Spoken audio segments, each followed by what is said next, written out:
اردو کہانی پھول کی چبھن قسط نمبر 4۔ دیکھتے ہی دیکھتے اتنے آرڈر آنے لگے کہ مزید خواتین کی ضرورت پڑ گئی۔ نیت صاف ہو تو اللہ منزل آسان کر دیتا ہے۔ زرتاج ایک مزار پر ہر جمعرات کو غریبوں میں کھانا اور پیسے تقسیم کرنے بھی جاتی تھی اور اپنے بچوں کے ہاتھوں سے غریبوں میں تقسیم کرواتی تھی۔ اس بار وہ جب مزار پر گئے تو ایک عجیب واقعہ پیش آیا۔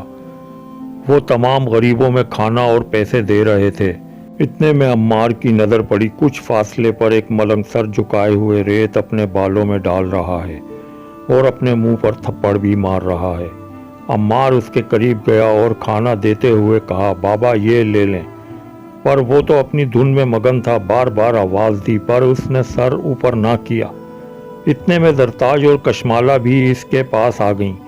زرتاج بولی، بابا کیا ہوا آپ کو؟ کھانا لے لینا۔ جیسے ہی زرتاج کی آواز سنی تو منہ اوپر کیا۔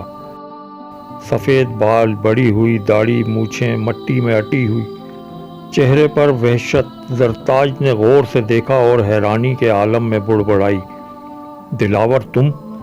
عمار بولا، امی آپ جانتی ہیں نا؟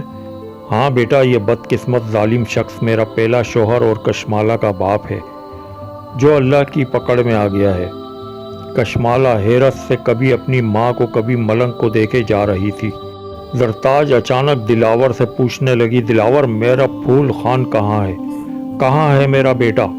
وہ اپنے ہوش و حواس میں ہی کہاں تھا جو بتاتا؟ کشمالہ نے کہا، ماں یہ جیسے بھی تھے وہ اللہ اور ان کا معاملہ ہے۔ آپ نے ہمیں انسانیت کا درس دیا ہے اور بطور ڈاکٹر بھی میرا یہ فرض ہے کہ مریض کو علاج مہیا کروں۔ ٹھیک ہے بیٹی، زرتاج بولی۔ ایمبولینس منگوائی اور نفسیاتی وارڈ میں ایک دوست ڈاکٹر کو تمام ہسٹری بتا کر خاص توجہ سے علاج کرنے کا کہا۔ کشمالہ روز اپنے والد کی رپورٹ لیتی تھی۔ دلاور خان تیزی سے اپنی دماغی حالت امپروو کر رہا تھا۔ ایک دن کشمالہ نے ہاسپٹل سے ماں کو خبر دی کہ ماں، بابا بالکل نارمل ہو گئے ہیں اور اپنا نام، ایڈریس وغیرہ سب پرفیکٹ بتا رہے ہیں۔ ڈاکٹر نے نارمل قرار دے کر ڈسچارج کر دیا ہے، اور ہاں، وہ اللہ سے گڑ گڑا کر اپنے گناہوں کی معافی مانگ رہے تھے اور ڈاکٹر سے ریکویسٹ کر رہے تھے کہ ایک بار مجھے میری بیٹی اور اس کی ماں سے ملوا دو۔ میں نے بہت ظلم کیے ہیں ان پر، میں اپنے گناہوں کی معافی مانگنا چاہتا ہوں۔ وہ معاف کر دیں تو میں سکون سے مر سکوں گا۔ زرتاج نے مشورہ کیا کہ بیٹی تمہاری کیا مرضی ہے؟ ماں، آپ نے تو ہمیشہ ہمیں یہی درس دیا ہے کہ اللہ درگزر کو پسند فرماتا ہے۔ جب ان کو اپنی غلطی کا احساس ہو گیا ہے تو اللہ بھی معاف فرمانے والا ہے۔ ہم سزا دینے والے کون ہوتے ہیں؟ کشمالہ نے جب اپنی بات ختم کی تو زرتاج اس کی سمجھداری پر بہت خوش ہوئی۔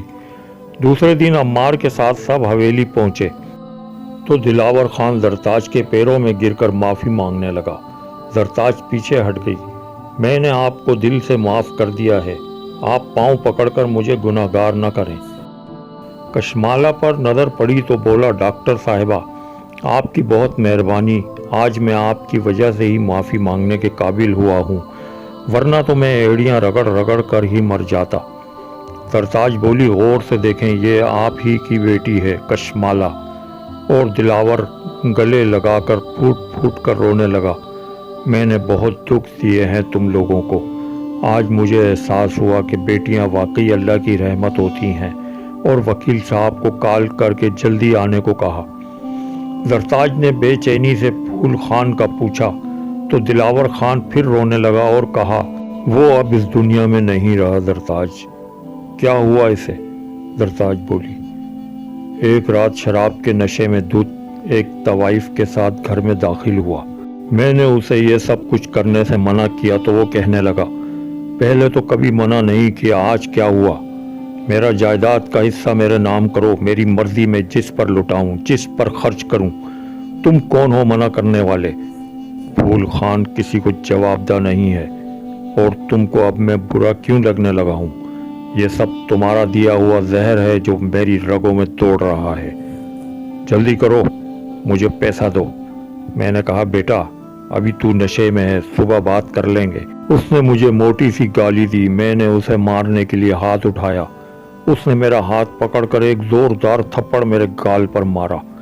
اس وقت میرے ذہن میں ماسٹر صغیر کے الفاظ گھومنے لگے۔ رونے کی وجہ سے دلاور صحیح سے بول بھی نہیں پا رہا تھا۔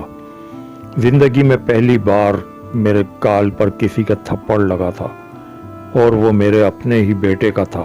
میرا بیٹا تو پھول ہی پیدا ہوا تھا۔